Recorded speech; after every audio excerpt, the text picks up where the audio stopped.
Okay, so we're going to draw the this boardroom floor plan now, and I suppose I better just show you quickly what that's going to look like.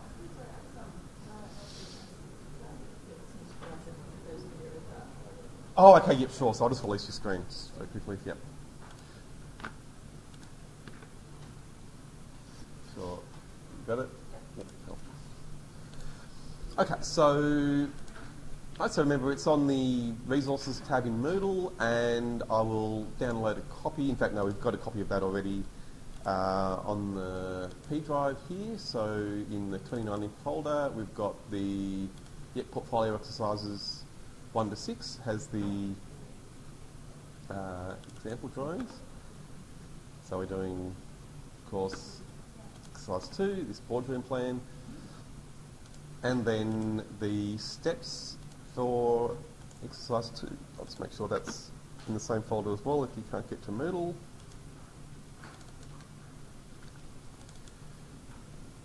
There, so I'll just put that into 2019 as well. And, oh, sorry, it is there. Okay, I'm blind. I must put it there last week. Okay, so that's there as well. All right, so I'll get started. And so just like last week, I'm going to start with the AutoCAD ISO template, unless you've already made a template that has the right layers in it. And then, and again, if you did make your template but you're not sure if you started with this AutoCAD ISO template to start with, maybe it's worth doing it again. It won't take long. But again, if you've got the right layers and you start with that one, it's fine to use it. And if you're curious, we're going to make a template from this file once we've got all the settings that we need. A lot of people get confused and think that things like object snap and polar and these other toggles are stored in your template. They're not. And also units is another one people get confused and think that's stored in the template. It kind of is, but you're not going to be able to do any unit settings either. So the only thing really you're going to get from your template is the layers that we're going to set up. So I'll do that shortly. I'm just going to draw a couple of objects first and then we'll get to the layers.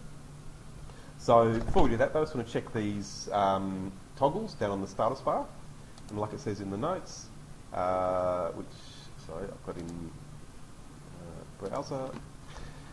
Right, so like it says in the notes, make sure you've got object snap and polar tracking turned on. And it's a good chance just to go over those. So object snap is the one with the rectangle with the asterisks in the corner. And it's an on-off setting, so when you turn it on it's blue, turned off it's grey. And then to see the settings that you can adjust, you can just click on that little down arrow next to it and see which objects that modes are turned on. And so this is something, it's almost personal preference, but I tend to have the same settings on most of the time. So I'll have these ones here, I'll just go through them quickly, endpoint, midpoint and centre. But then I'll also turn on generally node, quadrant and intersection. But then I'll turn extension off, and I'll leave insertion for later, we'll get to that one. But then I'll turn perpendicular on as well. So they're the standard ones I have. And I'm just going to point out one other nearest. You'll see a lot of people turn that on. I'd recommend that you don't have that on all the time. It'll get in the way. So if you see other people using that one, maybe avoid it to start with. We'll get to that. But that's a pretty good standard set of object snap settings. Click on that again. And then polar is similar. So the polar button is that circle with a little angle over it. Again, you can turn that on and off. And then you can click on the little arrow next to it to see the settings. And so these settings come from the last person to be using AutoCAD on this computer. So it was set to 5 degrees, probably what I did last time. And so I'm going to set that back to 45, but you can change that on the fly as you're using it as well. Just be aware of what that setting is. Alrighty, so now I'm ready to start drawing. And so I'm just going to pan to make sure I can see the origin, that XY icon there. So I'm holding down the wheel to do that and just moving it around to make sure I know where that is. And then I'm going to, as it says in the notes, use polyline to draw a 7 metre by 7 metre square. So just clicking on the polyline tool up here. And probably a lot of you would be thinking we can use rectangle to do that too, and we could. But I'm just using polyline as an exercise. So I'm going to click a point near the origin. It doesn't have to be on the origin. That's probably better not to be right on it, but it should be close to it. And inside it, in other words, to the right of the axis and above it. So not to the left and not below. So what happens if you go like below or... You're just going to be working with negative coordinates. Okay. That's all. Yeah. So, and you can't like move it? Oh, you can always move it. Like, Oh, yeah. Yeah, that's right, yeah. So you don't need to be too worried with AutoCAD. You can always fix any problems like that, but it is good to be in that positive workspace, that's all, yeah. So then I want my first side to be 7 metres, so I'm just going to move the cursor in the direction I want the line to go, and make sure it's snapping to 0 degrees because polar's turned on. It's doing that. We'll type 7,000, enter, and it's drawing my line, but I then need to zoom out to see the end of it using the wheel. So zooming so I can see it, and then again moving the cursor so it snaps to the angle I want, which is 90 degrees. 7,000 again. Enter, and now going back to the left, 7,000, enter, and then coming down. I could type 7,000 again, but do you remember the shortcut that you can use to go back to the first point? C, exactly, C to close. So C, enter, will always take your line back to the point where you started. Yep, which is great, yep. And if you forget them, I'll just show you, as you draw, they come up on the command line. This is one of the best things about AutoCAD. That command line is almost like a permanent help that's following you. So whatever you do, whatever commands you've got, it'll give you options on the command line there with the shortcut highlighted in blue. So you can see there's C for close highlighted. Okay, so now we want to offset this line, and that's going to give us the thickness of the wall.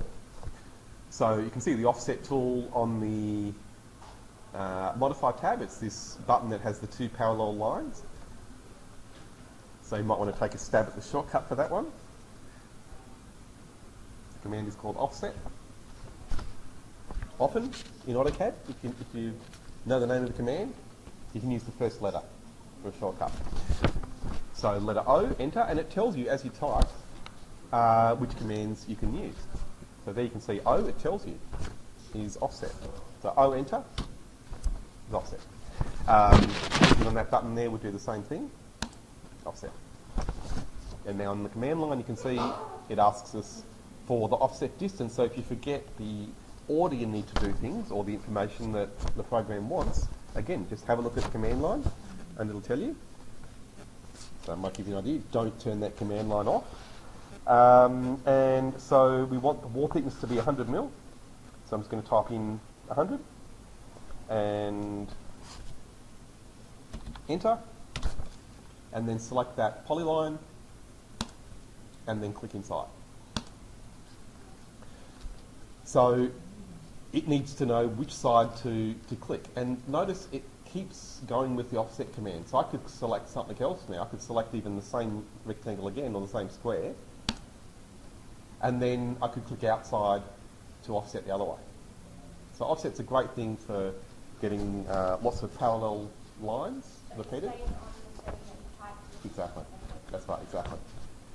So I don't want to offset in that way. So remember what to do to get out of trouble if you want to just cancel the command. Exactly, escape. And that'll cancel anything and take you back to the command prompt asking you to type in any command.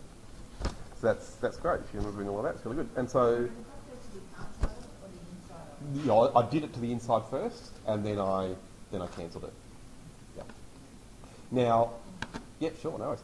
So it's also good to look at undo. If you want to see what you've done, you can always just click on undo and then redo to go back and forth. And AutoCAD basically has unlimited undo. You can undo all the way back to the beginning of your drawing session, usually. Okay, so you saw that when I used offset, it offset the whole shape.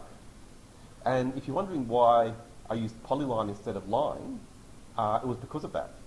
A polyline is just a connected line. So if I try to select that outer square, it's all one connected shape. I'll press escape, and select the inside, and you'll see that's also a connected tray. So now it says use polyline use explode to break up the polyline in the steps, but it doesn't say which polyline, so that's actually a bit of a mistake there. So if you're not sure, just explode both of them. So explode is this one up here. It's the one that looks like a square breaking apart, or sorry, a cube breaking apart, that button. Now the shortcut for explode, it's not E, because E is extend, so it's X. And the shortcut, X enter, but again, doesn't hurt, click on the button to do that. And then you just need to select the things you want to explode, and like I said, just explode both of them. I'm just going to select both of them by clicking on them. You could also do a window around them to select them, but I've just selected them again, and AutoCAD tells us that.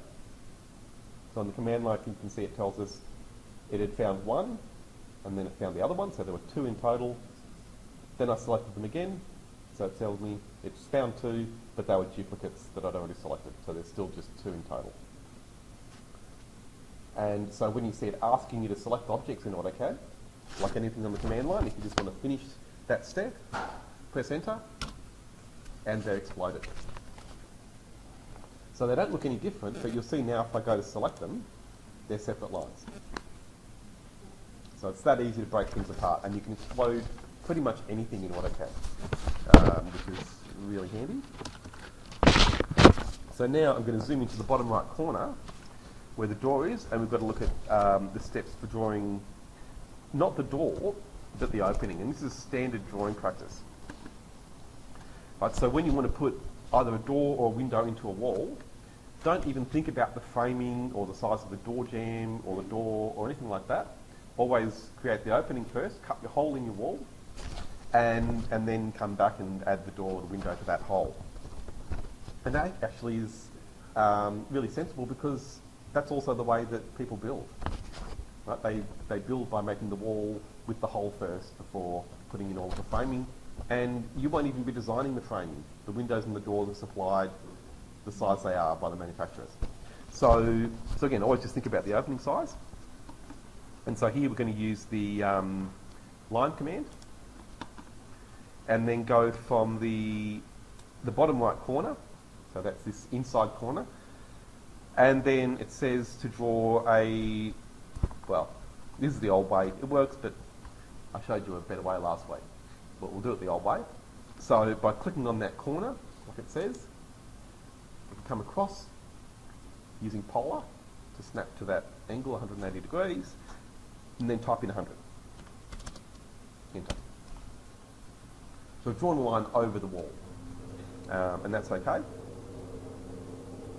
And then you can come down and make sure it's going down 90 degrees or 270, it'll say next to the distance, the same angle, and 100, enter, and we've got one side of our opening, enter again, and then because I drew the extra line, we've got to come back and delete that.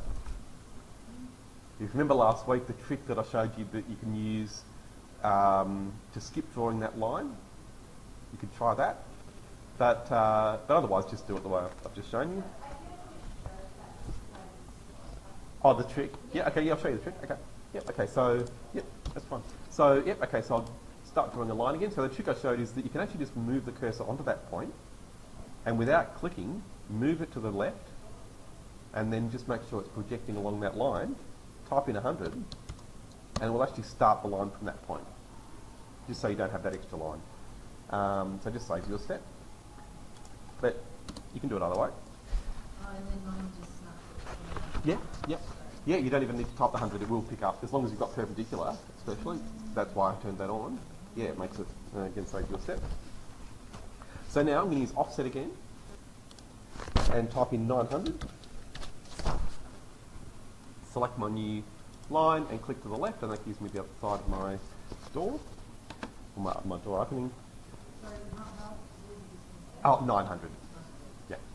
So I'm going a bit quicker, but it was the same command as before. And oh, sure. Yep. I mean, these are all in the step-by-step instructions as well, but yeah, it's good to make notes, definitely. And so then we can use this command called trim to cut that opening. So I'll just give you a tip there. The trim command in AutoCAD is the best of any program. So it's better than all of the graphics programs like Illustrator, and it's better than any other CAD program, the way it works. It saves you so much time. So with trim, you just got to remember that the way that you need to use it with AutoCAD will take a little bit of practice. But as long as you look on the command line, you should be able to pick it up pretty quickly. So the reason people have trouble with trim is that they'll just go and start selecting things, which is fair enough. But it won't maybe work the way you expect it to at first if you do that, because it's asking you to select cutting edges to start with. Now, you don't actually need to select anything by clicking. The trick to using it at first is to remember just to press enter. So I'm going to cancel it and I'll start again. So I'll just click on trim again just to show you why that is. So it's asking you to select objects, and if you click on the little arrow here to see what it's asking us to select cutting edges. In other words, the things, our scissors or our blade, where we're going to cut our object. Now, when you see an option that's in those angled brackets, like it says here, select all, you can press enter to use that option. Okay, so by pressing enter, I'm making everything a cutting edge. So now, if I click on something, it's just going to cut back to the nearest thing. It's that easy. Yeah, it's brilliant. Yeah, much easier. If you've used other programs like Illustrator, you'd know it's really hard sometimes to do that in other programs, but in AutoCAD it's easy. So, so again, as long as you remember with trim, keep it on the command line, press enter to start, and it should always work the way you want it to. So they're my outer walls, and now we can look at making the standard layers. So you can see that's 10 in the notes. Right, so just going back to the list of standard layers, I'm not going to make you watch me do all of these, I'm just going to make a couple. So the layers I need to start with are a wall, and then we'll also need a door layer, a door. So going to layer properties, and I'll make my new layer, a dash door. And like I said before, have a look at the colours that it said to use. So it said to use red. But if you want to use a lighter red that's easier to see on that black background, that's a good idea. And then the line weight is the important thing you need to follow. So again, looking at the list of layers, you can see there a wall should be 0.5, continuous. Okay, so there, I'm just going to choose 0.5. And I made a door, that's genius. Okay, so I'll change that. It's easy to rename layers. Oops. And then I'll make a door layer.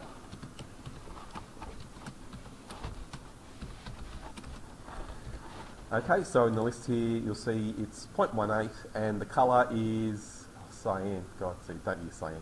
Okay, so cyan. Yeah, cyan's one of those colours you've really got to be wary of, because it is also the standard colour for glass. So I'd really recommend that you don't use that for things like doors. Doors are typically timber or metal, and so either yellow or blue. But I'm going to use yellow because my doors are wood or timber. And then line weight 0.18.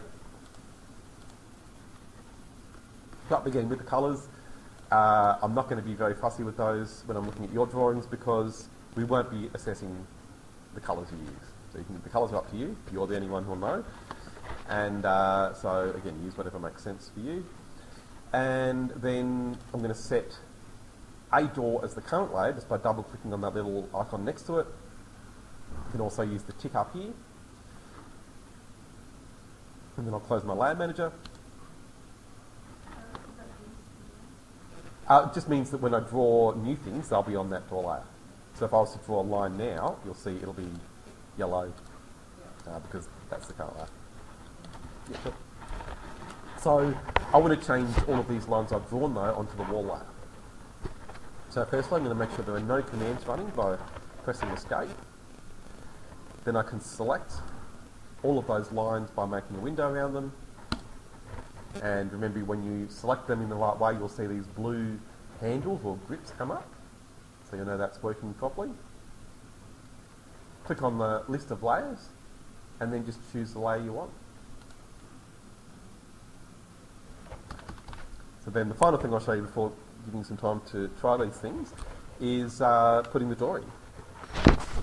So you see in the notes it does tell you where the door block is. So if you don't know, AutoCAD's name for library parts is blocks. And I'll explain properly what they are later, but for now, just go with that. So as you can see here, it's asking you to locate this block called 820 by 100 timber. That's the size of the door, 820 by 100, which is standard. Okay, so and this is the place where it is. So it's in that path on the P drive. Okay, so if we go and look there, first we've got to use the insert command, and you'll find it is on the insert tab, which makes sense. But it's also, because you use it all the time, it's on the home tab. Over here you'll see insert. Now in the notes it does say go to the insert tab, and there you'll see insert, that button there, but it's the same here if you use the insert button over here, it does the same thing. So then you click browse to go searching, and you can see there you can get to the P drive or student resources, ED, DC, interior design, and then AutoCAD library, and then AutoCAD 2D. And then you'll see there, nice and easy to find at the top, 820 by 100 timber. Double click. And then you might just need to check this. Just make sure you've at least got that first tick box turned on. So under insertion point, specify on screen, that's got to be ticked. And then that should be enough, so click OK. Also make sure the others are turned off. So click OK, and then you should be able to zoom in and click on the midpoint of that opening on the right hand side. And the door should go in the right place. Now, let's just look at the example there. Yep, that's the right way. Oh, I'll sort of show you. That's right, yep. Okay, so, and I want to show you this anyway, because after you've done it the first time, it'll come up with all of the blocks that you've inserted previously. So if you've already brought them in, they'll be on these thumbnails. So to get that dialog box to come up again, first time you won't have to do this, but then afterwards, you need to go down to more options to get that. Right, so then you can still browse, even if you've inserted it already, you can browse to go and find that thing. And then, but you don't have to. If you've already inserted it, you can just cancel. Yeah. So you can always. Have already been named. Yeah, exactly. Okay. Yeah. So, say like we're doing that home. Yes. We can't access it. No, so you can take that whole folder, that AutoCAD library folder with you, Okay. and then you've got them all. But we're also going to show you how to make most of these things as well. Okay, so again, I'll just click OK now that I've got the options that I want. And then, so you can see again where it goes, so on the midpoint on that right-hand side, on the inside of the opening. So you'll see the triangle come up for that. Click. This one luckily doesn't need to be rotated, that's why you don't need to choose any other options when you insert it. So I might give you some time to try that, and then we can have a look at some other options. In the notes it says you might need to mirror or rotate into the right position, but I don't think you'll have to. But then the next thing is to have a go at making the furniture. So I'll give you some, if you want to get onto that, then definitely have a go. But I'll show you that as well in a little while.